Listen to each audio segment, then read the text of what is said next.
Yeah, sabi nila mukha raw akong aso. Ayaw ko raw aso. Sige, talingan nyo ang mga tenga nyo.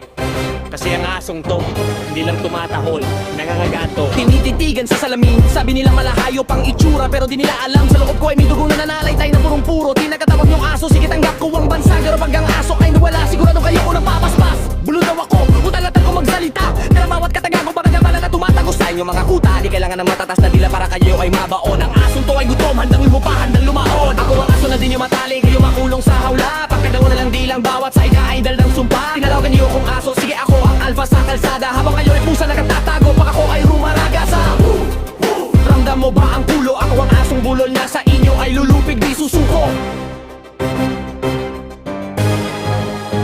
Tingnan mo ko sa mata, wag kang kukurap, wag kang aatras. Ang laway ko ay laso ng kuko ko ay matalas. Sinasabi niyong bulol, mas pakinggan niyo ang bilis. Para makinana de kuryente, kayo ay talsik at alis. Pinabansagan niyo ko sa pangalan na mababa, pero sa larangang to ako ang hari, ako ang bida. Di baling bulol, basta ang bulsa ay laging busog. Habang kayo ay hanggang salita lang sa inggit ay sunog. Kasi ang asong to marunong rumespeto sa kapwa na tapat. Pero pag tinalikuran mo ko, asahan mong sayo ay lapat. Nun sa kanto, tawanan niyo ko, sige lang, sige pa. Pero pag dumilim ang langit, huwag kayong magtaka kung bakit ang asong tinawanan niyo. Siya na ang may corona at ang mga tumatawa noonan yun ay nakaluhod na. Itarak mo sa utak mo noonan niyo ay di basehan ang pagiging aso ko. Ang dahilan ng aking katatagan, loyal sa tropa pero mabagsik sa mga huwad. Kahit bulol magrap ang takanto ko ay di nyo matutulat. Ito ang huling tahol, ito ang huling kagat. Ang asong tinawag nyo ngayon ay lumipad na sa itaas. Wala na kadena, wala na busal sa bibig. Ang boses ng bulol ngayon ay yayanig sa buong daigdig. Sige, tawagin nyo pa akong aso, pero tandaan nyo,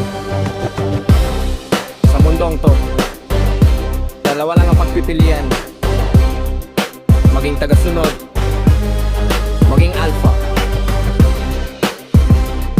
Bulok, pero solid pigs.